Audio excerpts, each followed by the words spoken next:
a biker. I'm not a cyclist. I don't like biking. First time I did it was probably the most difficult thing I've ever done. I was sore in places that I don't want to describe. Greenwich Police Lieutenant Rick Cochran doesn't do it because he likes it. He does it in honor of his fallen partner, Sergeant Roger Patrone. There wasn't a guy in this job that wouldn't have traded his life for Roger Patrone at the time. I mean, he was handsome, very friendly, outgoing, had everything going for him. And then he was diagnosed with a fatal disease. He came to me and says, I have a death sentence. I'm like, what are you talking about? He goes, Rick, I have ALS. And at the time, I didn't know what ALS is, like a lot of people. Don't have a clue what ALS is. He says, it's Lou Gehrig's disease. I'm like, Raj, I still don't understand what you're talking. He goes, I have 3 to 5 years to live. He said, what did I do in life to deserve a death sentence?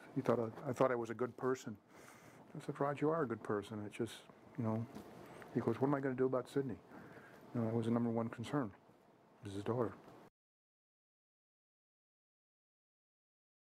Soon after Patrone was diagnosed, Cochran put together Team Greenwich Police to ride in the Tri-State Trek, a cycling event that starts in Boston on June 26th and makes its way through New York and Connecticut, ending in Greenwich on the 28th, about 300 miles in 3 days. I've been doing 60 miles a day and doing a lot of hills. That's a lot of cycling for a guy who doesn't like cycling, but he keeps a picture of his buddy on his bike, and that keeps him going. I look down and I see Roger's face staring back at me, and that smile just keeps me going. And, you know, I just plug away, one pedal at a time. I know I'm getting close to the finish line. You know, it's a tough ride, and, you know, it doesn't compare to what they're going through every day.